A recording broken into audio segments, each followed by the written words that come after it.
85లో ఉదయం పత్రిక పెట్టినప్పుడు పార్ట్ టైం విలేకరి అండి. ఒకవైపు స్టూడెంట్గా ఉంటూనే అందులో చేశాను నేను. జస్ట్ ఒక 1 ఇయర్లోనే అక్కడ నుంచి ఆంధ్రభూమిలోకి వచ్చాను. 87లో సంగారెడ్డిలో జర్నలిస్ట్గా ప్రస్థానం మొదలైంది. 2017 వరకు జర్నలిస్ట్గా ఉన్నాను. వరంగల్ జిల్లాలో, నల్గొండ జిల్లాలో, హైదరాబాద్లో జర్నలిస్ట్గా చేశాను. 2017 నుంచి ఆర్టీఐ కమిషనర్గా, 2 సంవత్సరాల తర్వాత ఆర్టీఐ చీఫ్ కమిషనర్గా చేశాను. జర్నలిస్ట్గా ఉన్నప్పుడు ఏంటంటే దాదాపు 3 దశాబ్దాల పాటు తెలుగుదేశం పార్టీ బీటే చూశాను. అంటే 95 నుంచి రాష్ట్ర విభజన వరకు తెలుగుదేశం బీటే చూశాను. అంటే పొలిటికల్ బీటే చూశాను. ఎన్టీఆర్ను దించేయడం లాంటి అనేక పరిణామాలు అంటే అంతకుముందు ఫస్ట్ టైం ఎన్టీఆర్ బాధపడడం చూశాను. ప్రెస్ కాన్ఫరెన్స్లో ఇంటి దగ్గర ఫస్ట్ ప్రెస్ కాన్ఫరెన్స్ పెట్టారు, తర్వాత ఒక్కొక్క మీడియాకి ఇంటర్వ్యూ ఇచ్చినప్పుడు కూడా ఆయన బాధపడడం చూసి ఆ ప్రభావం చాలా తీవ్రంగా ఉందండి నా మీద. అంటే మామూలుగా మామ అంటే తండ్రిలా చూస్తారు. మామూలుగా ఎన్టీఆర్ను అందరూ కాంగ్రెస్ వాళ్ళు అయినప్పటికీ ఆయనను వ్యతిరేకించే పార్టీలు కూడా అతను రాముడిగా, కృష్ణుడిగా చూసిన ఎన్టీఆర్ను చూసిన తర్వాత ఏంటంటే ఒక పొలిటికల్ లీడర్గా విమర్శలు వేరు, కానీ అతను ఒక దైవంగా భావించేవాళ్ళు. ఎన్టీఆర్ అంటే దేవుడు అంటే ఇట్లనే ఉండే, కృష్ణుడు ఇట్లా ఉండే, రాముడు ఇట్లా ఉండే అన్నట్టు ఫీల్ అయ్యేవాళ్ళు. అలాంటి వ్యక్తికి వెన్నుపోటు పొడిచి దించేయడం అనేది చాలా తీవ్రమైన ప్రభావం చూపించారు. అంటే మనుషులు ఏంటి, మనస్తత్వం ఏంటి అనేది ఆ టైంలో స్టడీ చేయడానికి నాకు బాగా ఉపయోగపడిందండి. శ్రీపతి రాజేశ్వరరావు అని ఒక ఎమ్మెల్యే ఉన్న ఆయన ఎన్టీఆర్ అభిమాన సంఘాలకు రాష్ట్ర అధ్యక్షుడు. ఆయన శరీరం మీద పచ్చబొట్లన్నీ ఎన్టీఆర్ పేరు ఉంటాయండి. ఇంకో అతను శంకర్ రెడ్డి అనుకుంటా, శంకర్ రెడ్డి అతను అభిమాన సంఘాలు, రమేష్ రెడ్డి అని. అంటే వీళ్ళంతా ఏంటంటే ఎన్టీఆర్ వచ్చేంత వరకు పెళ్లి చేసుకోమన్న వాళ్ళు, శరీరం మీద పచ్చబొట్లు పొడిపించుకున్న వాళ్ళు, ఎన్టీఆర్ జయంతి వస్తే ఊరంతా సైకిల్ ర్యాలీలు, బైక్ ర్యాలీలు చేసిన వాళ్ళు, ఆయన కనబడితే కాళ్ళ మీద పడితేనే తమ జీవితం ధన్యమైన వాళ్ళు కూడా. ఇలాంటి వాళ్ళందరూ కూడా ఎన్టీఆర్ను దించేసినప్పుడు నిజాం కాలేజీలో చంద్రబాబు నాయకత్వంలో సభ పెట్టినప్పుడు ముందు వరుసలో వాళ్ళు నిలబడ్డారండి. అంటే నాకు అనిపించింది, అంటే ఒక మనిషికి పలానా వాడు విశ్వసనీయుడు ఏముండదండి రాజకీయాల్లో. తమ్ముడు, అన్న, కొడుకు ఏముండదు. మనం పూర్వం ఏంటంటే ఏదో అక్బర్ కాలంలో అక్బరు తండ్రిని చంపే ఇట్లా చదువుకునే వాళ్ళం. అది మనిషి ఎప్పుడు మనిషికి ఉండే సహజ లక్షణాలను ఎప్పుడు ఉంటాయి. ఓషో ఒక మంచి మాట చెప్పాడు నాకంటే, నా జీవితం మీద ప్రభావం చూపించిన మాట అదేంటంటే, ప్రైమ్ మినిస్టరా, ముఖ్యమంత్రి, ప్రతిపక్ష నాయకుడా, ఇది సినిమా యాక్టరా, సూపర్ స్టారా, మెగాస్టార్, ఇవి కాదు. మనిషి అనేవాడికి అందరికీ మనిషి లక్షణాలు ఉంటాయి. కోపము, ప్రేమ, ద్వేషము, పగ, ఇవన్నీ ఒక కామన్ లక్షణాలు ఉంటాయి కదా, అవన్నీ ప్రతి మనిషికి ఉంటాయి. అవి ఏంటంటే నేను చాలా దగ్గర నుంచి చూసే అవకాశం నాకు ఎన్టీఆర్ను దించేసినప్పుడు. అంటే ఒక సంవత్సరం మనం చూసామనుకోండి పరిణామాలు, దాదాపు 10 సంవత్సరాలలో వచ్చేంత అనుభవము ఆ సంవత్సరంలో వచ్చిందండి. రోడ్డు మీదనే ఎన్టీఆర్తో పాటు భోజనం చేసి రామచంద్రరావు, లక్ష్మీ పార్వతి, ఎన్టీఆర్ ఒకటే వెహికల్ మీద వైస్రాయ్ హోటల్కి వచ్చారు. రండి తమ్ముళ్ళు అని చాలాసేపు కరణం రామచంద్రరావు రండి తమ్ముళ్ళు, రండి అన్నగారు వచ్చారని ఉపన్యాసం ఇచ్చారు. చూసి ఏంటంటే ఆయన కూడా వైస్రాయ్ హోటల్కి వెళ్ళిపోయాడు. అంటే మనుషుడు ఎట్లా మారుతుంటారు అనడానికి. ఎన్టీఆర్ లక్ష్మీ పార్వతి పైన ఉంది, వెహికల్ మీదకి చెప్పులు విసిరేశారు.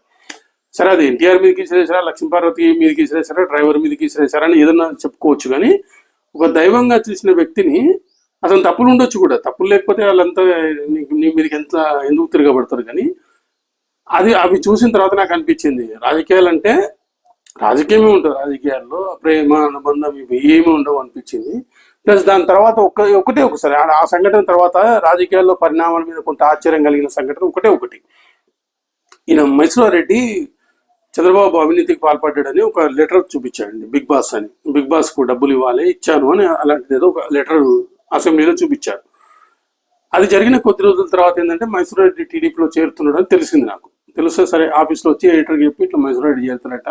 మా మేనేజ్మెంట్ కొంత దగ్గర వ్యక్తులు, అంటే అప్పుడు ఆంధ్రభూమిలో పనిచేస్తున్నప్పుడు, ఆయన చేరుతారట, మరి రాయమంటారా అని అడిగితే వద్దు అని చెప్తే రాయలేదు నేను. కానీ నేను అది నమ్మలేకపోయాను, నేను చేరుతాడని. తర్వాత వేరే వాళ్ళను కడప జిల్లా టీడీపీ నాయకులను వాళ్ళని అడిగితే ఏంటంటే తెలిసింది అది చేరుతున్నాడని. కృష్ణారావు అని చనిపోయారు క్రానికల్లో, మన ఇతనికి మైసూరారెడ్డికి బాగా క్లోజ్. అతను అడిగాను, ఎవ్రీడే కలుస్తారు వాళ్ళు, ఏంటంటే మైసూరారెడ్డి టీడీపీలో చేయడం ఏంటంటే నేను నమ్మలేకపోతున్నాను, వాళ్ళందరూ చెప్పినప్పటికీ నమ్మలేకపోతున్నాను నేను. ఎందుకు నమ్మకపోవడానికి చేరకపోవచ్చు ఏమన్నా కావచ్చు. అట్లా బిగ్ బాస్ అని అంత అడావుడు చేసిన వ్యక్తి ఎట్లా చేరుతాడు అని. సరే నిజానికి తర్వాత చేరాడు అతను. అంటే మనం ఏంటంటే పలానా వ్యక్తి ఇతనికి విశ్వసనీయుడు, పలానా వ్యక్తి టీడీపీ, అతని రక్తం తీర్చిన టీడీపీ రక్తం వస్తుంది, పలానా వ్యక్తి కాంగ్రెస్ రక్తం వస్తుంది, ఇట్లా ఏమీ ఉండదండి, ఎవరి అవసరాలు వాళ్ళు. ఒకసారి రేవంత్ రెడ్డి అప్పుడు నాకు అంటే అతను టీడీపీలో ఉన్న మొదటి రోజు నుంచి పరిచయం నాకు. మామూలుగా ఏంటంటే ఒక 10 సంవత్సరాల ముందే అతను తెలంగాణ ఏర్పడేటప్పుడే చెప్పాను, నేను సీఎం అవుతాను అన్నాడు. ఎట్లా అవుతావు ఎట్లా అవుతావు సీఎం, అది టీడీపీ అనేది కమ్మ పార్టీ, నువ్వు రెడ్డివి ఎట్లా అవుతావు అన్న. అంటే ఏంటన్నా అంత అమాయకంగా మాట్లాడుతావు, నువ్వు టీడీపీ ఏంది కాంగ్రెస్ ఏంది, నాకు ఇవన్నీ నిచ్చెన మెట్లు, నేను మెట్లు ఎక్కడానికి పైకి వెళ్ళడానికి ఏది ఉపయోగపడుతుంది అంతే తప్ప టీడీపీ ఏది కాంగ్రెస్ ఏంది బీజేపీ ఏందని అది 100% కరెక్ట్. అది అతననే కదా, అతను ఓపెన్గా చెప్పాడు, మిగతా వాళ్ళు చెప్పారు అంతే తప్ప మెట్లు. ఇప్పుడు పలానా వ్యక్తికి, ఇప్పుడు ఎన్టీఆర్కు చంద్రబాబు కంటే నమ్మకస్తుడు ఇంకెవరన్నా ఉంటారా? అల్లుడే కదా, సొంత అల్లుడు, కుటుంబ సభ్యుడు, రోజు కలుస్తారు, అంతకంటే నమ్మకస్తుడు ఇంకెవరు ఉంటారు? అప్పుడు టికెట్లు ఇచ్చేటప్పుడు నమ్మకస్తులకు ఇవ్వాలి, కేసీఆర్ నమ్మకస్తులు, ఇంకేం నమ్మకస్తులకు, అంతకంటే నమ్మకం. అల్లుడికే ఎన్టీఆర్ అల్లుడికి ఇస్తేనే దెబ్బతిన్నాడు. అంటే మామూలుగా రాజకీయం అనేది ఒక వ్యాపారం అంతే. ఈ వ్యాపారంలో ఎమ్మెల్యేలైనా నాయకులైనా తమకు లాభం ఏది ఉంటే అది చూసుకుంటారు, అటుపోతారు అంతే తప్ప ఇవేమి పనిచేయవనే ఒక అవగాహన నాకు వచ్చింది. మామూలుగా ఒక రిపోర్టర్గా వీళ్ళందరినీ చూడడం వల్ల కలిగింది. నాకు పాలిటిక్స్ ఇంట్రెస్ట్ కాబట్టి నేను మొదటి నుంచి కూడా 95 నుంచి 2017 వరకు పాలిటిక్స్ కవర్ చేశాను. దాని తర్వాత ఆర్టీఐ కమిషనర్ చేసినప్పుడు నాకు ఈ జర్నలిజం అనుభవం దాంట్లో ఉపయోగపడింది. ఓ సమాచారం అడిగే వ్యక్తి ఏ ఉద్దేశంతో అడుగుతున్నాడు అనేది అతని అప్లికేషన్ చూడగానే గ్రహించగలుగుతాను నేను. ఏ ఉద్దేశంతో అడిగాడు ఇతను, ఇతని ఉద్దేశం ఏంటి. అధికారి ఇచ్చాను అని చెప్తున్నాడు అనుకోండి, ఇతను ఎట్లా బ్లఫ్ చేస్తున్నాడు అనేది నేను గ్రహించగలుగుతాను. మామూలుగా ఏంటంటే ఒక రిపోర్టర్గా ఎదుటి వ్యక్తి చెప్పింది కరెక్టా కాదా అనేది ఒక అవగాహన, లేదా అతను ఇచ్చిన ప్రెస్ నోటును బట్టి మనం అంచనా వేసినట్టు అది ఉపయోగపడింది. 2005 years చేశాను కంప్లీట్ తెలంగాణ రాష్ట్రంలో. నాకు అంటే నా జర్నలిజం జీవితంలో తెలుగు యూనివర్సిటీ వాళ్ళు జనాంతికంలో ఒక 20 సంవత్సరాలు రాశారు ఆంధ్రభూమిలో. అంత సుదీర్ఘంగా కాలము నాకు తెలిసినంత వరకు అదే అనుకుంటా, జనాంతికం అనుకుంటా. పొలిటికల్ సెటైర్ సరే బాగా ఇష్టపడేవాళ్ళు, దాంతో నాకు మంచి పేరు వచ్చింది. ఒకసారి కేసీఆర్ గారు ముఖ్యమంత్రి ఉండగా ఏదో సందర్భం వస్తే ఆర్టికల్ గురించి ప్రస్తావించారు, చదివారా అండి మీద అని అడిగారు. అయితే ఆంధ్రభూమిలో గోరా శాస్త్రి తర్వాత నాకు అంత ఇష్టంగా చదివేది నీదే అన్నాడు. అంటే అది నాకు పెద్ద కిరీటంగా భావిస్తాను నేను. అది ఆంధ్రభూమి అంటేనే గోరా శాస్త్రి అంటారు. అలాంటిది ఇప్పుడు మామూలు పొలిటికల్ లీడర్ కాదు కేసీఆర్, అంటే సాహిత్యము విపరీతంగా చదివే అలవాటు ఉన్న వ్యక్తి. అలాంటి వ్యక్తి గోరా శాస్త్రి తర్వాత ఆంధ్రభూమిలో నచ్చింది నీదే అని నా ఒక్కరితో కాదు, నా ఒక్కరితో చెప్తే నేను ఏదో చెప్తున్నాను అనుకోవచ్చు. ప్రెస్ కాన్ఫరెన్స్ అయిపోయినాక ఉన్న రిపోర్టర్లు అందరి ముందు చెప్పారు. అది నాకు చాలా పెద్ద కిరీటంగా భావిస్తాను, అంటే ఒక పెద్ద అవార్డుగా భావిస్తాను నేను. అది ఆ జనాంతికం అనేది నాకు చాలా మంచి పేరు తీసుకొచ్చింది, మంచి పేరు వచ్చింది నాకు. అది పేరుతో పాటు గుర్తింపు, ఆర్టీఐ కమిషనర్ దాకా ఎదిగానంటే నేను ఆ జనాంతికం ద్వారానే అనుకుంటాను. మామూలుగా ఏంటంటే జర్నలిస్టులకు చదివే అలవాటు తక్కువ ఉంటుందండి. అంటే మామూలుగా వాళ్ళు పనిచేసే పేపర్ చదివితే సక్సెస్, అంటే అతను రాసిన వార్త చదివితే బెటర్ అనిపిస్తుంది. అతను పనిచేస్తున్న పేపర్ మొత్తం చదివితే ఇంకా మంచిది. అట్లాంటిది మొత్తం పేపర్లు చదవాలండి. అన్ని పేపర్లు చదవడంతో పాటు మనం ఫ్రీగా ఉన్నప్పుడు పుస్తకాలు కూడా చదవాలి. మనకు అనేక విషయాలు ఉపయోగపడుతుంటాయండి. మన సాహిత్యమైన, కవిత్వమైన ఏది చదివినప్పుడు అవకాశం ఉన్నప్పుడు. సరే నీ ఉరుకులు పరుగుల్లో నీకు అవకాశం లేదనుకో దానికి ఏం చేయలేము మనం. కానీ ఎలక్ట్రానిక్ మీడియా వాళ్ళకోండి, వాళ్ళకు పరుగు ఎత్తడం ముఖ్యం. వాళ్ళకు ప్రింట్ మీడియా వాళ్ళకు కొంత సమయం దొరుకుతుంది, చదవచ్చు నువ్వు. ఇప్పుడు మామూలుగా ఏంటంటే యూట్యూబ్ అవి చూస్తుంటే కొన్ని ట్రోలింగ్ అనిపిస్తుంటాయి. టీవీ వాళ్ళు వార్త చెప్తే 1 నిమిషం వార్త చెప్తే అందులో కనీసం ఒక 10 సార్లు పరిస్థితి అని ఉంటుంది. అది ఎందుకు అట్లా వస్తుంది అంటే నీకు పదాలు లేకపోవడం వల్ల. నాకు ఉంటుందని నేనేం చెప్పడం లేదు, నాకు చాలా పదాలు నేనేం చెప్పడం లేదు. నాకు ప్రింట్ మీడియా వాళ్ళకి అవకాశం ఉంటుంది కొంత ఆలోచించి చెప్పడానికి. ఎలక్ట్రానిక్ మీడియా వాళ్ళకి ఏంటంటే హడావుడి ఎక్కువ ఉంటుంది కాబట్టి అది చెప్పలేకపోతే. అయితే ఏంటంటే కనీసం ఇంటికి వెళ్ళిన తర్వాత అయినా కొంత చదువుతూ ఉంటే ఏంటంటే నీకు పద సంపద పెరుగుతుంది. పెరిగినప్పుడు ఏంటంటే ఇట్లా బయట వాళ్ళు మామూలు ఇంట్లో కూర్చొని ట్రోల్ చేసే వ్యక్తి, చిన్న వాళ్ళు కూడా అట్లా ట్రోల్ చేసే అవకాశం రాదు. నీ పద సంపద పెంచుకోవాలి, నాలెడ్జ్ పెంచుకోవాలి. మొత్తం ఏంటంటే ఇంకా అసలు జర్నలిజంలోకి ఎవరైనా వస్తాను అని మీ అభిప్రాయం ఏంది అని అడిగితే రావద్దు అని చెప్తాను నేను. అవకాశం అంత లేవు. ఇంతకుముందు ఏంటంటే ఆంధ్రభూమిలో ఉద్యోగం అంటే state government veg board implement చేశారు. లాస్ట్ వరకు పూర్తి స్థాయి వేజ్ బోర్డ్ ఇంప్లిమెంట్ చేసింది ఒక్క ఆంధ్రభూమి అండి. ఆంధ్రభూమి అయితేనే స్టేట్ గవర్నమెంట్ ఉద్యోగం అని, ఆంధ్రప్రదేశ్ అయితే సెంట్రల్ గవర్నమెంట్ ఉద్యోగం అని అంత ధీమాగా ఉండేది. గోయంక గారు అమ్మేసుకున్నారు, పేపర్ అమ్మేసుకున్న తర్వాత ఏంటంటే అది వస్తుందా రాదా అన్నట్టు మిగతా వాళ్ళు నడుపుతున్నారు. ఆంధ్రభూమి ఏమో కరోనా తర్వాత క్రానికల్ నడుపుతున్నారు, భూమి మూసేశారు. అవకాశాలు లేవండి. ఇంగ్లీష్లో కొద్దిగా ఉన్నాయి. ఇంకా అదే ఇంగ్లీష్ వస్తే ఏంటంటే నీకు బయట వేరే అవకాశాలు ఉన్నాయి, మంచి అవకాశాలు ఉన్నాయి. ఇక్కడ ఏంటంటే ఎడిటర్ల బాధ, మేనేజ్మెంట్ బాధ, టార్గెట్లు విధిస్తుంటారు. ఆత్మహత్యలు, రైతుల ఆత్మహత్యల టైప్లో ఒక 4-5 ఆత్మహత్యలు మొన్న వరంగల్లో ఒక అతను చనిపోయాడు, టార్గెట్లు విధిస్తుంటారు. ప్లస్ రాజమండ్రిలో అనుకుంటా అతనికి యాడ్ టార్గెట్ భరించలేక ఆంధ్రప్రభ అతను ఆత్మహత్య చేసుకున్నాడు. ఇప్పుడు ఏంటంటే స్ట్రింగర్లు అంటే వాళ్ళని ఎంకరేజ్ చేసేటప్పుడు కాదు, టార్గెట్ల కోసమే నియమిస్తున్నారు వాళ్ళు, యాడ్స్ వస్తే టార్గెట్లకు. అలాంటి పరిస్థితి చాలా భయంకరంగా ఉంది. మామూలుగా నాకేంటంటే నేను జర్నలిజంలో ఉన్నప్పుడు ఎవరైనా కొత్త కుర్రాళ్ళు కలిస్తే ఎందుకే ఇంగ్లీష్ ఇంప్రూవ్ చేసుకొని బోలెడు ఎగ్జామ్స్ పడుతున్నాయి కదా, రైల్వే బ్యాంక్ ఉన్నాయి, కోఆపరేటివ్ బ్యాంక్స్ ఉన్నాయి, చాలా ఉద్యోగాలు పడుతున్నాయి, సెంట్రల్ గవర్నమెంట్, స్టేట్ గవర్నమెంట్. దానికోసం కొంత ట్రై చేస్తే ఈ నాలెడ్జ్ ఉపయోగించుకోను, ఈ జర్నలిజంలో ఉన్న నాలెడ్జ్ ఉపయోగించుకొని అటువైపు వెళ్ళమని చెప్తే అట్లా కొంతమంది వెళ్ళిన వాళ్ళు కూడా ఉన్నారండి. ఒక ఎగ్జాంపుల్ ఏంటంటే ఇప్పుడు ఏదో తెలంగాణ జిల్లాలో ఇక్కడ కలెక్టర్గా చేస్తుంది అమ్మాయి ఆయేషా, ఆమె క్రైమ్ రిపోర్టర్ ఉండే క్రానికల్లో. ఇప్పట్లాగా వాట్సాప్లో న్యూస్ కాకుండా ఆమె రోజు మార్చిలో చుట్టూ తిరిగేది, మార్చురీలు చనిపోయినాయి వాళ్ళ వివరాలన్నీ డైరెక్ట్ వెళ్ళి సేకరించి క్రైమ్ రిపోర్టర్గా రాసేది. ఆమెకు కూడా వేధింపులు తప్పలేదు. సడన్గా ఉద్యోగం మానేసింది. తర్వాత నేను మర్చిపోయా ఏమైందో తెలియదు. తర్వాత ఒకసారి న్యూస్ చూశాను, అమ్మాయి మహబూబ్నగర్ జిల్లా కలెక్టర్గా నియమించారు ఆ అమ్మాయిని అనేది. అంటే నీకు నాలెడ్జ్ ఉంటుంది. ఇది ఒక ఎమ్మెల్యేనో మంత్రో అన్న అని పిలువంగానే దానికి మనం పడిపోయి వాడు ఏదో ఫ్రీగా పార్టీనో మందులు ఏదో ఇస్తున్నాను దానికి పడిపోయే బదులు మన నాలెడ్జ్ పెంచుకొని ఇంకా ఎదగడానికి ట్రై చేయాలి. సరే ఫీల్డ్లో ఉండదలుచుకుంటే ఫీల్డ్లో నాలెడ్జ్ పెంచుకో, ఇంకో ఫీల్డ్కి పోదలుచుకుంటే ఇంకో ఫీల్డ్కి సంబంధించిన నాలెడ్జ్ నేర్చుకోవాలి. సాధ్యమైనంత వరకు ఫీల్డ్ అయిపోయింది అంటే యూట్యూబ్లో ఇవన్నీ వచ్చేసిన తర్వాత ఏంటంటే జర్నలిజానికి ఉన్న క్రేజ్ పోయింది. అది ఈనాడు వాళ్ళే జిల్లా పేజీలు తీసేశారంటే పరిస్థితి అర్థం చేసుకోవచ్చు. లార్జెస్ట్ సర్క్యులేటెడ్ పత్రిక వాళ్ళే జిల్లా పేజీలు తీసేశారు. వాళ్ళు అంటే ఖర్చులు తగ్గించుకొని నిలబెట్టుకుందాం అనే ఉద్దేశంతో ఉన్నారు. అలాంటి పరిస్థితిలో ఇలా ఫ్యూచర్ ఉంటుంది అనుకొని ఇలా వచ్చే బదులు మంచి ఫ్యూచర్ ఉన్న చోటుకి వెళ్ళిపోవాలని కోరుకుంటాను నేను. అయితే నాకు జర్నలిజం ఈ పేరు తెచ్చింది, డబ్బు తెచ్చింది, నాకు ఒక గుర్తింపు తెచ్చి జర్నలిజం నేనేం కాదనడం లేదండి. అంటే నాకు ఆ టైంలో తెలియవు, వేరే అవకాశాలు లేవు. అప్పుడు బాగానే ఉండే జర్నలిజం. చివరి వరకు కూడా 2017 వరకు నేను పేజ్ బోర్డు జీతాలే తీసుకొని వెళ్ళాను నేను. ఇప్పుడు లేవు కాబట్టి ఇప్పుడు వద్దంటున్నాను అంతే తప్ప ఇంట్లోకి వచ్చి నువ్వు కూడా బాగుపడుతుంటే వద్దు అనేది. అదే 82లో టీడీపీ పుట్టినప్పుడు వాళ్ళ మేనిఫెస్టో ప్రింట్ చేసింది ఈనాడు. దాన్ని కూడా ఎవరు పెద్ద దాన్ని ఇదిగా తీసుకోలేదు. ఎందుకంటే అప్పుడంతా ప్రజల్లో తీవ్ర వ్యతిరేకత ఉంది కాంగ్రెస్ మీద, ముఠాలు అవన్నీ కొట్టుకోవడం అవన్నీ ఉన్నాయి. 25 ఏళ్ళ వాళ్ళ ఇది చూశారు పాలనను. అప్పుడు ఏంటంటే ఇంకో ఆల్టర్నేట్ వస్తే బాగుండు అనుకున్నా. అంటే ఇప్పుడు సిపిఐ కమ్యూనిస్ట్ పార్టీలు, జనతా పార్టీ ఉన్నప్పటికీ అంత బలంగా లేవు. అవి ఒక వ్యతిరేకతను ఏర్పాటు చేసేంత వరకు ఉపయోగపడ్డారు వాళ్ళు, కానీ వాళ్లకు ఆల్టర్నేట్ ఇచ్చేంత స్థాయి లేదు. ఎన్టీఆర్ ఆల్టర్నేట్ గా కనిపించాడు. ఇప్పుడు కేవలం ఈనాడు వాళ్ళనే గెలిచారు అంటే ఈనాడు గెలవడానికి ఈనాడు ఉపయోగపడింది, కానీ కేవలం ఈనాడు వాళ్ళనే కాదు. ఈనాడు సర్క్యులేషన్ అప్పుడు ఎంత ఉండే, 1.5 లక్షలు ఉండే అంతే. ఎన్టీఆర్కు 2 లక్షల ఓట్లే వచ్చినాయా?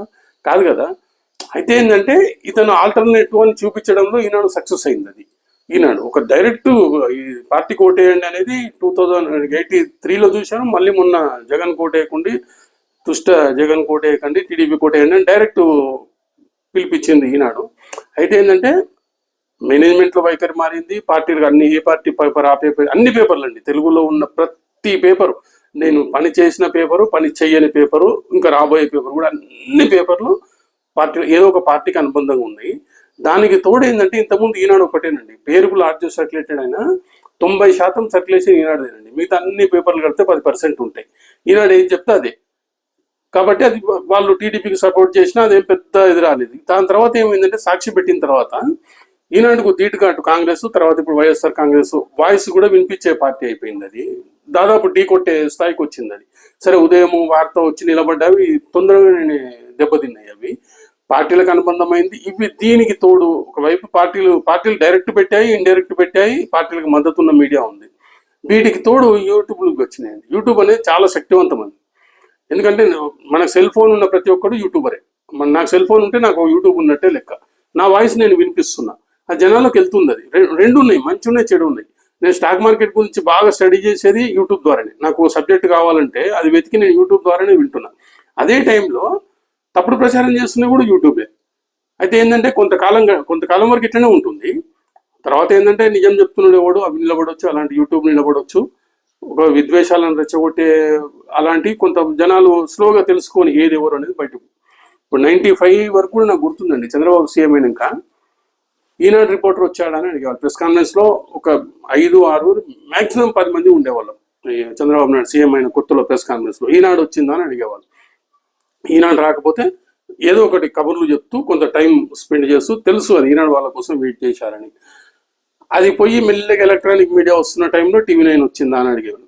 ఇక దాని తర్వాత ఏంటంటే ఎవరు వచ్చిరా ఎవరు రాలేదా అని ఎవరు అడుగుతలేరు. ఎవరు అడగకపోయిన దశ చూశాను. దాని తర్వాత ఏంటంటే అసలు అడగకపోవడము పిలవకపోవడం కాదు, వాళ్ళే వాట్సాప్లో పంపించేస్తున్నారు అంతే. వాళ్ళు ఎవరు కావాల్సింది అది వాళ్ళే ఒక వీడియో తీసి వాళ్ళే పంపిస్తున్నారు. ఇప్పుడు రిపోర్టర్స్, గతంలో రిపోర్టర్స్తో ఆఫ్ ది రికార్డ్ అనేది అనేకం మాట్లాడుకునే సందర్భాలు ఉండే. వాళ్ళ మనస్తత్వం మీద మనకు తెలిసేది, మనం ఏమనుకుంటున్నాం వాళ్ళకి తెలిసేది. ఒక వారధిగా ఉండేది, అంటే జనాలు ఇలా అనుకుంటున్నారని మనం చెప్పడం, వాళ్ళు ఏమనుకుంటారు ఇట్లా చెప్పడం, ఇవి ఉండే. ఇప్పుడు ఏమైందంటే ఇంకా ఎక్కువ వాట్సాప్ అయిందండి, తక్కువ మీట్ అయ్యి మాట్లాడుకుంటున్నారు తక్కువ. అంటే విభజనతో ఒక ఇది వచ్చింది, అంటే మామూలుగా సగం మీడియా అటు వెళ్ళిపోవడం, సగం ఇటు ఉండడము, అదొకటి. మీడియా నాయకులు కలవడం అనేది తగ్గిపోయి, ఇంతకుముందు సెక్రటరియట్లో గంటల తరబడి కూర్చొని అన్ని డిపార్ట్మెంట్లకు పోయేవాళ్ళు.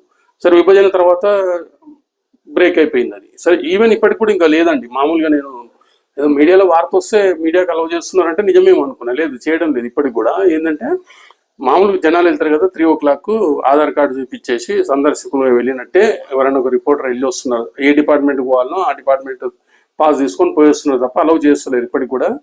అది పోయింది అది. సరే, ఎందుకంటే ఇక పార్టీలకు అనుబంధమైనప్పుడు నాయకులకు కూడా బాయ్కాట్ చేయడము, నువ్వు రావద్దు అని చేయడము, ఈ పార్టీ మీడియా ఉంటే రావద్దు అని ఆ పార్టీ వాళ్ళు, ఆ పార్టీ మీడియాని రావద్దు అని అన్ని పార్టీలు, అట్లా పలానా పార్టీ అని కాదు, అన్ని పార్టీలు ఇలానే తయారైపోయినాయండి. అంటే ఆ పలానా పేపర్ వచ్చిందా అని చూసుకొని ఆ దశ నుంచి, అంటే ఈనాడు వచ్చాడా అని చెప్పేసి ఈనాడు వచ్చినాకనే ప్రెస్ కాన్ఫరెన్స్ పెట్టిన దశ నుంచి పలానా పేపర్ రావద్దు అని పరస్పరం బహిష్కరించే దశ దాకా వచ్చింది జర్నలిజంలో. ఈ 2 దశలు చూశానండి.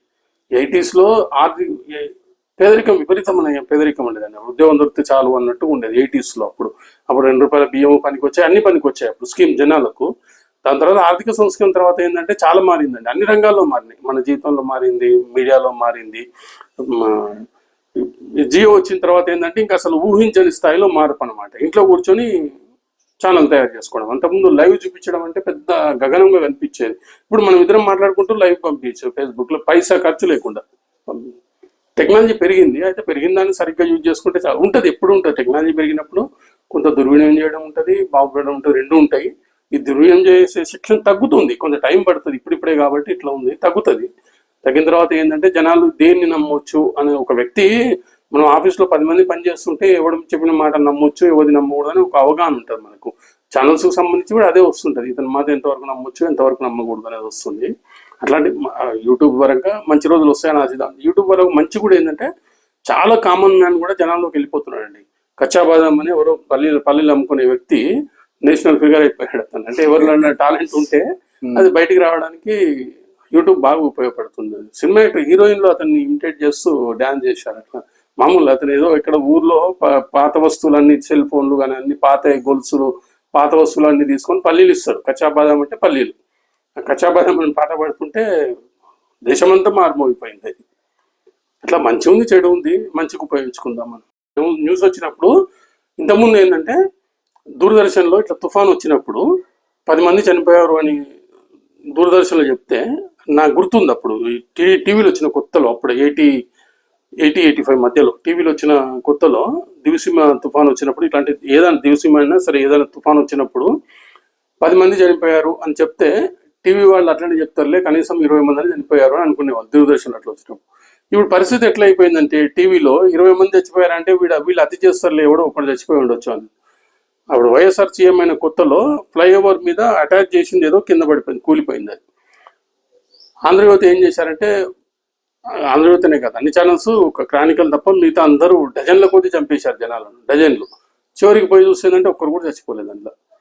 ఒక క్రానికల్ ఒకటే అతను పోయి వచ్చాడో మరి ఏంటో, అతను ఒక్కడు రాశాడు ఎవరు చనిపోయాడు అంటే. కింద కార్లు ఎన్ని కార్లు డ్యామేజ్ అయితే ఒక్కొక్క కార్లో 3 కూర్చున్న లెక్కేసుకొని ఏదో ఇంతమంది అని చెప్పేశారు. అది ఎవరు చనిపోలేదు. అట్లా అంటే ఏంటంటే తొందరగా మిగతా వాళ్ళకంటే ఎక్కువ నేనే సంచలనం న్యూస్ ఇవ్వాలి. అది ఎదుటోడు ఏమవుతాడు, ప్యానిక్ గురవుతాడా, ఏమవుతాడో నాకు అనవసరం. అది మిగతా వాడికంటే ముందు నేనే న్యూస్ ఇవ్వాలి అని అట్లా తయారైపోయిందండి. అట్లా ఉన్నాయే నిలబడగలుగుతాయి మార్కెట్లో. ఒక టీవీ ఉంటుంది, ఏ వార్తలు లేకపోతే యుగాంతం అని ఇస్తుంటుంది. అది ఒక జోక్ అయిపోయింది యుగాంతం అనేది. ఎందుకు అవుతుంది యుగాంతం, ఎందుకైతే నీకు న్యూస్ లేకపోతే యుగాంతం అవుతుందా? ప్రతిసారి నవ్వుకుంటారు కదా కామన్ రీడర్ కూడా. యూట్యూబ్ దాని మీద ఇలా యుగాంతం వార్తల మీద ట్రోల్ చేస్తున్నారు ఫేస్బుక్లో. అక్కడ ఎందుకు అవుతుంది యుగాంతం, ఎందుకవుతుంది, నీ వార్త కోసం యుగాంతం అవుతుందా? అప్పుడెప్పుడో అది సక్సెస్ అయింది. మన అప్పుడు 70-80 మధ్యలో స్కైలాబ్ పడుతుంది అని అంటే అప్పుడు నిజంగా గొర్రెలు బర్రెలు అందరిని అమ్ముకొని తిన్నారు. అప్పుడు కథలు చెప్పుకున్నాం. ఇప్పుడు ఈనాడులో రోజు బాక్స్ ఐటమ్ వచ్చాయి, స్కైలాబ్ ఎక్కడ దాకా వచ్చింది, ఎట్లా పడిపోతుంది ఏంటి అనేది. అది ఆ రోజులు కాదు కదా, చివరికి జోక్ అయిపోయింది అది. మామూలుగా నేను నక్సల్స్ ఎన్కౌంటర్ ఆ శవాల దగ్గరికి వెళ్ళాను. శ్రీధర్ మన శివశంకర్ వాళ్ళ అబ్బాయి కిడ్నాప్ చేసి వదిలినప్పుడు వెళ్ళాను. అప్పుడు ఒక ఆసక్తిగా అనిపించింది అండి. అప్పుడు ఏంటంటే అందరి దగ్గర వెహికల్స్ ఉండకపోతుండే. అతను ఇట్లా శివశంకర్ వాళ్ళ అబ్బాయిని కిడ్నాప్ చేశారు కదా, వదిలేరు, వస్తారా అని అడిగాడు ఎస్పీ సాంబశివరావు. అక్కడ మన మెదక్ కలెక్టర్ ఎస్పీ ఉండే ఆయన. తర్వాత ఆంధ్రప్రదేశ్కు డీజీపీ కూడా చేశాడు అక్కడ విభజన తర్వాత. వస్తారా అని అడిగితే అతను మేము 4-5 బాగా చాలా సంతోషంగా వెళ్ళి, మనం అంత దూరం అడవుల్లో ఏమి వెళ్తాము, మనం తీసుకెళ్తున్నాడు అనుకున్నాం. కొంత దూరం వెళ్ళిన తర్వాత అడవి ప్లేస్ వచ్చిన తర్వాత అతను చెప్పాడు, మిమ్మల్ని ఎందుకు తీసుకెళ్తున్నారో తెలుసా అన్నాడు. ఏమో కష్టం కదండి, అడవుల్లోకి మేము రాగలుగుతాము, బండి ఉండదు, సమాచారం సరిగ్గా తెలియదు, ఇబ్బంది అవుతుంది కదా. అప్పుడు ఎవరి దగ్గర పెద్ద స్కూటర్లు కూడా ఉండకపోతుండే, సెల్ ఫోన్లు ఏమి లేవు కదా అప్పుడు, ల్యాండ్ లైన్ కష్టం. అతను మధ్యలోకి వెళ్ళిన తర్వాత చెప్పాడు, దారి మధ్యలోకి వెళ్ళిన తర్వాత మిమ్మల్ని తీసుకెళ్ళడానికి ఏదో మీకు వెహికల్ లేదు అట్లా అని కాదు, ఇట్లా అతన్ని వదిలిపెట్టారు అని సమాచారం వచ్చింది మాకు. అది నిజమా? సర్పంచ్ ఫోన్ చేశాడు, అది నిజమో తెలియదు, అబద్ధమో తెలియదు. అంటే నన్ను కూడా లేపేయడానికి ఇట్లా చేస్తుంటారు, ట్రాక్ చేస్తుంటారు. అయితే నాతో పాటు మిమ్మల్ని తీసుకెళ్ళాను అనుకో, మీడియా కూడా వస్తుంది అని చెప్పి వదిలిపెట్టవచ్చు వాళ్ళు, అంటే బాంబులు వేయడానికి ఆపేయవచ్చు. లేదు వేసేస్తారు అనుకుంటాం, లేపేశారు అనుకుంటాం, నాతో పాటు మీరు అందరు పోతారు కదా. అంటే నాకు అనిపించింది, అంటే మనిషి తన సెక్యూరిటీ కోసము ఎదుటోడి ప్రాణాలను కూడా పణంగా పెడతాడు. అతను ఈనాడు రిపోర్టరు అట్లనే తొందరపడి వాళ్ళ బస్సులో ఎక్కి పోలీసు వాళ్ళ బస్సు ఎక్కితే బాంబేసి చనిపోయాడు అతను, నిజామాబాద్. అలాంటి వాటిలో కొద్దిగా జాగ్రత్తగా ఉండాలంటే అది కొద్దిగా, అంటే మధ్య దారిలో దిగేది లేదు, దిగిన అది అడవేది, ఇక్కడ దిగుతుంది అనిపించబ్బా ఎంత తెలివిగా ఉంటుంది వీళ్ళు. మనమేమో మానవత్వంతో మనం తీసుకెళ్తున్నారు అనుకుంటే అట్లా. అదొకటి. తర్వాత ఏంటంటే ఎన్టీఆర్ దించినప్పుడు బాగా డిస్టర్బ్ అయ్యాను నేను అది. ఎందుకంటే అతను నేను ఒక రిపోర్టరు, అతను ఒక నాయకుడు అనే యాంగిల్లో కాకుండా చిన్నప్పటి నుంచి జీవితం మీద బాగా ప్రభావం చూపించిన వ్యక్తి. నేను టీడీపీ అభిమాని కాదు, ఎన్టీఆర్ అభిమాని కూడా కాదు. కానీ ఏంటంటే అతన్ని సినిమాలు చూస్తూ పెరిగిన జనరేషన్ కాబట్టి చాలా తీవ్రమైన ప్రభావం ఉంటుంది. ఒక నెల వరకు బాగా డిస్టర్బ్ అయ్యాను నేను. అంటే ఏంది అతను సరే, అతనికి పొగరుగా ఉండొచ్చు తప్ప, ఏదైనా తప్పులు ఉంటే చెప్పాలి, ఇది తప్పు మార్చుకోమని చెప్పాలి, నష్టం అని చెప్పాలి. కానీ అంత దీనంగా తీసేస్తే అతను తట్టుకోలేడు కదా. మామూలుగా ఏంటంటే మామూలు వ్యక్తి ఉందని అనుకోండి తట్టుకుంటాడు. ఏదో ఒక ఆఫీస్లో చిన్న ఉద్యోగి, అతను ఉద్యోగం పోయినా ఇంకో చోట పని చేసుకుంటే ఏదో అవుతాడు.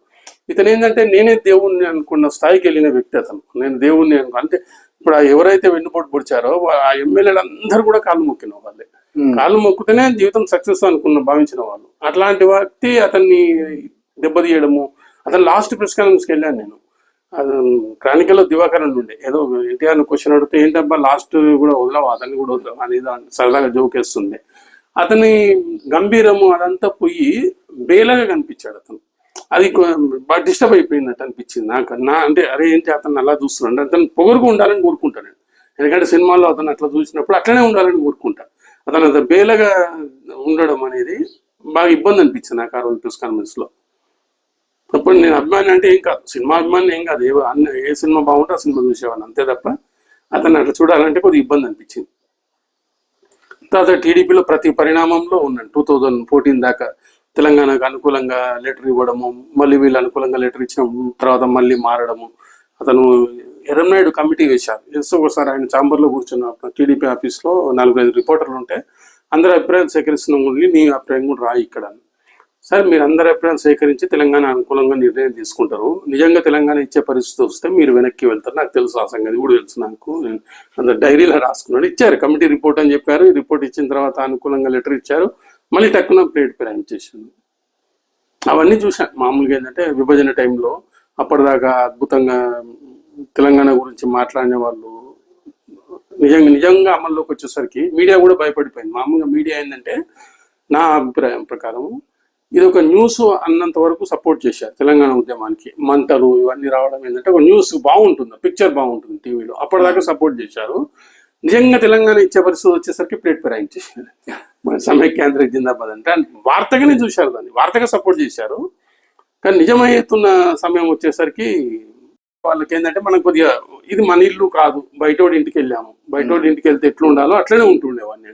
ఏదైనా అడిగినా ఇప్పుడు చాలా మందికి తెలియక ఏంటంటే కొట్టినట్టు అడుగుతారు. కొట్టినట్టు అడగాల్సిన అవసరం లేదు. చాలా చాలా మర్యాద ఇస్తూనే నువ్వు అడగాల్సిన విషయం అడగవచ్చు. అది కొద్దిగా ఏంటంటే మనకు అనుభవము, కొంత భాష వచ్చి ఉంటే అట్లా నెట్టుకు రావచ్చు. అట్లా నేను నెట్టుకు రాగలిగాను. మనం అడిగే విషయం అడిగే విషయం స్ట్రాంగ్ గా ఉండాలి. నీ వాయిస్ స్ట్రాంగ్ ఉండాల్సిన అవసరం లేదు, నీ పదాలు స్ట్రాంగ్ గా ఉండాల్సిన అవసరం లేదు. అట్లా నెట్టుకొచ్చా. సరే, నేను పనిచేసిందంతా సమైక్య తెలంగాణ ఉద్యమంలో వాళ్ళ సమైక్యవాదులు, సమైక్య పార్టీ ఆఫీసులో ఉన్నప్పటికీ అట్లా ఇబ్బంది రాకుండా చూసుకున్నాను. సరే, మనం రాగానే కొద్ది వీడి శత్రువు వచ్చాడు అన్నట్టుగా ఫీల్ అయినప్పటికీ వీడు తెలంగాణ కోరుకునేవాడు వచ్చాడు అనేది అట్లా ఫీలింగ్ ఉన్నా సరే డైరెక్ట్ ఎవరు ఏమనకు పోతుండే. అట్లా అనే పరిస్థితి కూడా మనం తెచ్చుకోకపోయాం. కొత్త తరం జర్నలిస్టులు ఏంటంటే పోయింది జర్నలిజం అంటే ఉంటే క్రేజ్ ఏంటంటే ఎప్పుడు అంటే ఇప్పుడు మామూలుగా శ్రీ వేటూరు సుందర రామూర్తి లాంటి వాళ్ళు కూడా జర్నలిజంలో పనిచేశారు, తెలుగు జర్నలిజంలో పనిచేశారు. అంత మహానుభావులు పనిచేశారు ఆ జమానాలో. దాని తర్వాత ఏంటంటే మారింది. 90s దాదాపు 90s నుంచి వేరే చోట ఐటీ ఉద్యోగానికి పోలేనోడు దీన్ని కూడా ఒక ఉద్యోగంగా భావించి వస్తున్న వాళ్ళు వస్తున్నారు. ఇప్పుడు ఏంటంటే అది కూడా లేదు. అంటే ఇంకా రోజు రోజుకి ఏంటంటే రెండింటికి సంబంధం ఉంటుందండి. మీరు చూడండి, పాలిటిక్స్ లో రియల్ ఎస్టేట్ వ్యాపారులు వస్తున్నారు ఇప్పుడు ఇప్పుడు ఇప్పుడు అంటే కార్పొరేటర్ మొదలుకొని ఎమ్మెల్యేలు అందరూ కూడా ఏంటంటే ఏదో ఒక బిజినెస్ ఉంటుంది వాళ్ళకు. ఇదేం వావిలాల గోపాలకృష్ణ కాలం కాదు ఇది. స్వాతంత్ర పోరాడి ఇచ్చిన కాదు, పక్కా బిజినెస్ కాంట్రాక్ట్లు ఉంటాయి వాళ్ళకు. వాళ్ళ మెయిన్ బిజినెస్ అది. దానికి సపోర్టింగ్ గా పాలిటిక్స్ ఉంది. అందరూ అన్ని పార్టీల్లో సరే కొద్ది మంది ఏదైనా ఉంటుండొచ్చు. కానీ మొన్న నగర శివారికి చెందిన ఒక నియోజకవర్గానికి సంబంధించి ఫ్రెండ్స్ తో మాట్లాడుతుంటే ఒక చోట అతను గెలవలేదు, టికెట్ రాలేదు. టికెట్ వేరే పార్టీ, ఒక పార్టీ ఇవ్వకపోతే ఇంకో పార్టీ. సార్ అతనికి ఒకటే ల్యాండ్ డీలింగ్ లో 150 కోట్లు వచ్చాయి సార్. ఖర్చు పెట్టకపోతే ఏం పెడతారన్న. 150 కోట్లు ఒకటే డీలింగ్ లో, అంటే గవర్నమెంట్ ల్యాండ్ ఏ ల్యాండ్ తెలియదు అది నాకు, కానీ ఒకటే డీలింగ్ లో 150 కోట్లు వచ్చింది. ఆ సెక్షన్ వస్తుందండి. వీళ్ళకి ఎందుకు ఉంటుంది, పెద్ద ప్రజలకు సేవ చేయాలి అదని ఎందుకు ఉంటుందండి. డబ్బు పెట్టి ఖర్చు పెట్టి వచ్చాము అంతే. కాబట్టి పెద్ద వాళ్ళకి ప్రజల మీద గౌరవం ఉండదు, ప్రజలకు వాళ్ళ మీద కూడా లేదు. నాయకులు అంటే పెద్ద గౌరవం ఏం లేదు. ఇంతకుముందు వావిలాల గోపాలకృష్ణ ఓడిపోయాడు, అదే ఎన్నికల్లో నన్నపల్లి రాజకుమార్ గెలిచింది, అప్పుడే అయిపోయింది. ఎక్కడికి వెళ్తున్నాయి పాలిటిక్స్ అని. ఈ రెండు అక్కడికే వస్తాయండి. ఇప్పుడు జర్నలిజము, పాలిటిక్స్. ఇంకో చోట అవకాశాలు లేని వాళ్ళు లేదా రియల్ ఎస్టేట్ వ్యాపారులు, కాంట్రాక్టర్లు. రియల్ ఎస్టేట్ అంటే పెద్ద ఎత్తున చేయడం అవసరం లేదు. వాళ్ళ ఏరియాలో చిన్న ఏరియా కార్పొరేటర్స్ వాళ్ళే అవుతారు, జిల్లా పరిషత్ చైర్మన్లు వాళ్ళే అవుతారు, ఎమ్మెల్యేలు వాళ్ళే అవుతారు. మామూలుగా ఏంటంటే మనకు ఎందుకు అనుకున్నవాడు, చదువుకున్నవాడు, కొద్దిగా స్పృహ ఉన్నవాడు ఇంకో రంగంలోకి వెళ్ళిపోతున్నాడు. ఐటీ కావచ్చు, అవకాశాలు ఉన్నాయి. బయట బిజినెస్ లో ఉంది, ఐటీలో ఉన్నాయి, విదేశాల్లో ఉన్నాయి. కొత్త దాంట్లో మామూలు మిడిల్ క్లాస్ కాదు, లో మిడిల్ క్లాస్ వాళ్ళు కూడా పిల్లలు విజయాలు వెళ్ళిపోతున్నారండి. అంత అవకాశాలు ఉన్నాయి. విదేశాలకు వెళ్ళి చదువుకొని సంపాదించుకునే అవకాశాలు ఉన్నాయి కాబట్టి వాళ్ళు వెళ్ళిపోతున్నారు. ఇక మిగతా సరుకు డిగ్రీ ఒకసారి ఫెయిల్ అయ్యి ఒకసారి పాస్ అయిన వాళ్ళు, లేదా మామూలు డిగ్రీ, ఏదో టెక్నికల్ ఎడ్యుకేషన్ కాకుండా మామూలు డిగ్రీ చదివిన వాళ్ళు, ఆ సెక్షన్ వస్తుంది. వేరే మంచి వాళ్ళు వస్తుండొచ్చు, వాళ్ళు కూడా కొద్ది మంది వస్తుండొచ్చు. జర్నలిజం మీద రాయడం మీద ఆసక్తి ఉన్న వాళ్ళు కొద్ది మంది వస్తుండొచ్చు, కానీ ఎక్కువ మంది. ఇప్పుడు మీరు ఒక 3 తరాల జర్నలిస్టులను చూసుంటారు. 3 తరాలు, 4 తరాల జర్నలిస్టులను చూశారు. దాదాపు జర్నలిస్టులకి ఆ జీతం రావడమే ఎక్కువ. ఎందుకంటే మీరున్నప్పుడు కాస్త వేస్ట్ బోర్డు వచ్చిందేమో, ఆ ఒక్క సంస్థలోనే క్రానికల్లోనే కొద్దిగా జీతాలు బచ్చాలు ఎక్కువ ఉన్నాయి తప్ప మిగతా చోట్ల ఇవాళకి 12,000 15,000 చేస్తున్న వాళ్ళు ఉన్నారు. అదే 40 ఏళ్ళు చేసిన వాళ్ళు కూడా 20-30 వేలకు పనిచేస్తున్న వాళ్ళు ఉన్నారు. బయటకు వచ్చినాక వాళ్ళకి పెన్షన్ రాదు. విపరీతంగా జీతాలు కూడా ఇప్పుడు సరిగా ఇవ్వట్లేదు, చాలా చోట్ల జీతాలు ఇవ్వట్లేదు. ఆ సిచ్యువేషన్ లో వీళ్ళు ఆర్థికంగా నిలదొక్కోవాలంటే ఏం చేయాలి అసలు ఈ పరిస్థితుల్లో? టెన్షన్లతోటి గత 3-4 సంవత్సరాల్లోనే నేను 10 మందిని చూశాను గుండె పొడితో చనిపోయిన వాళ్ళని. ఆల్మోస్ట్ ఆ పరిస్థితుల్లో జర్నలిస్ట్ కమ్యూనిటీ కొంత తన ఫ్యామిలీని, మిగతా వాటిని సెట్ చేసుకోవడానికి దందాల మీద ఆధారపడాల్సిందేనా? అంటే ఒకటండి, ఇప్పుడు అవి కూడా ఏంటంటే వాడు 10 యూట్యూబ్లు అయిపోయినాయి, వీడికి ఇస్తా 10 మంది వచ్చి ఏంటంటే వాడు ఇల్లు కట్టడానికి ఎంతనో వీళ్ళకి ఇవ్వడానికి అంత అవుతుంది. కాబట్టి సిటీ అవుట్స్కట్లో, సిటీ లాంటి ఏరియాలో ఎవడు ఇల్లు కట్టినా, నేను ఇల్లు కట్టేటప్పుడు కూడా నేను జర్నలిస్ట్ అని తెలియక నన్ను అడిగాడు. సరే, వాళ్ళ బాస్కి ఏదో చెప్పాను నేను, ఇట్లా మీ వాళ్ళు ఇట్లా అడుగుతున్నారు అని. అంటే ప్రతి నాకు వచ్చిందంటే అందరికి వచ్చినట్టు లెక్క. నేను ఎవరిని అనేది కూడా వాడికి సంబంధం లేదు. నేను ఇల్లు కడుతుంటే అడిగారు, అడితే సరే నువ్వు ఏ పేపర్ బాబు నువ్వు అని అంటే పలానా అని చెప్తా, ఆ పలానా పేపర్లో ఎవరో బాసు అది ఫోన్ చేయప్పుడు మీ వాడు ఇట్లా వసూలు చేస్తున్నారు అని. సరే తర్వాత నా దగ్గరికి రాలేదు వాళ్ళు, దీని మీదనే బతుకుతున్నారు. ఒక పెద్ద పేపర్ అండి, పారిశ్రామికవేత్త ఆయన, వాళ్ళు వచ్చి ఏంటంటే మార్కెట్ కమిటీ వాళ్ళు వచ్చి ఆ ఓనర్కు కంప్లైంట్ చేశారు, మీ వాడు ఇట్లా డబ్బులు అడుగుతున్నాడండి. అతను ఏమన్నాడంటే మేము జీతం ఇవ్వరు, మీరు ఇవ్వకపోతే ఇంకెట్లా అండి మరి అంటున్నాను. అతను ఓనర్ పత్రిక అట్లా అంటే అంత బరితెగింపు అయిపోయింది. యాడ్స్ వసూలు చేసే బాధ్యత అప్పగిస్తున్నారు వాళ్ళకు, నువ్వు ఎంత వసూలు చేస్తావో చేసుకురా, నాకు ఇంత ఇవ్వు నువ్వు ఇంత తీసుకొని. అది ఎక్కువ పేపర్లు అయ్యాయి అయితే సరే, పెద్ద పేపర్లు జీతాలు ఇస్తున్నాయి కొన్ని, ఆ జీతాలు ఇస్తున్నప్పటికీ నువ్వు ఇంకో ఆదాయం చూసుకోవడం బెటర్, ఇన్వెస్ట్ చేసుకో, ఏదైనా ఇన్వెస్ట్ చేసుకో, నువ్వు స్టాక్ మార్కెట్లో జీతం నీకు 25,000 అనుకుందాం, 15,000 జీతంలానే బతుకును, మిగతా 10,000 ఇన్వెస్ట్ చేసుకో ఎక్కడన్నా, తప్పదు అది నీకు. లేకపోతే జీవితాంతం ఇంతే అయిపోతుంది. ఎవరికో భయపడుతూ బాస్ ఏమంటాడో ఈడు ఎక్కడ బదిలీ చేస్తాడో అని అట్లా బతకాల్సి వస్తుంది. అట్లా బతకొద్దండి. ఇప్పుడు నాకు ఒక ఇంకా ఫేస్బుక్లో ఎవరో రాస్తారు, నాకు బాగా నచ్చిందండి. ఎందుకంటే TV5లో పార్ట్ టైం విలేకరు అతను, రాజమండ్రి దగ్గర అనుకుంటారు అతను, రాజమండ్రిలోనో లేదంటే కాకినాడ అటువైపు ఇక్కడ దగ్గర చూశాను, బాగా అనిపించింది నాకు, బాగా గుర్తుంది. ఎప్పుడన్నా వీలుంటే అతనితో మాట్లాడాలి అనిపించింది నాకు. పొద్దున్నే అతను ఏంటంటే మార్నింగ్ వాకింగ్కి వస్తారు కదా పార్కింగ్, అక్కడ జ్యూస్ అమ్ముతాడు, ఏదో ఒక జ్యూస్, అది నిమ్మకాయ జ్యూస్ కావచ్చు, ఏదో ఒక జ్యూస్ అమ్ముతాడు. నిజానికి అతనికి ఆ జ్యూస్ అమ్మితే రోజు దాని మీద జ్యూస్ మీద 2,000 వస్తాయండి. వీళ్ళు ఇచ్చే జీతం మీద ఏముండదు. మామూలుగా ఏంటంటే నేను రిపోర్టర్ను ఏం పని చేయాలి, కలెక్టర్ దగ్గర పోయి కాలు మీద కాలు వేసుకొని వాడిని బెదిరిద్దాం వీని బెదిరిద్దాం అన్నట్టు ఉంటుంది. కానీ ఆ రిపోర్టర్ ఏంటంటే శుభ్రంగా పొద్దున జ్యూస్ అమ్మి దాంతో సంపాదించుకుంటాడు, జర్నలిజం ఇంట్రెస్ట్, సాయంత్రం చేయిస్తాడు. ఒక పొద్దున ఏదైనా జరిగింది అనుకో పోతాడు, ఆ రోజు పోతాడు. ఏముంది రోజు అయితే ఏముండదు కదా. ఒక చిన్న సెంటర్లో 24 గంటలు కష్టపడేది ఏముండదు. తప్పేం లేదండి. వాడిని బెదిరించి వీడియో ఇల్లు కట్టుకుంటుంటే వాడిని బెదిరించే బదులు ఇది బెటర్ కదా. ఇంకొక వ్యాపారం ఏదో చేసుకొని పార్ట్ టైం ఇది చేసుకుంటే బెటర్. అట్లా ఉన్నారు, కొద్దిమంది ఉన్నారు అట్లా. అలాంటి అవకాశం తీసుకోవాలి. నువ్వు రోజుకు 2,000 అతను సంపాదిస్తున్నాడు అనుకోండి, ఒక 1,000 రూపాయలు నువ్వు ఇన్వెస్ట్ చేయి, ఒక 5-10 ఏళ్ళ తర్వాత నీకు బ్రహ్మాండమైన ఆదాయం అవుతుంది. అట్లా ఉన్నారు, కొద్దిమంది ఉన్నారు.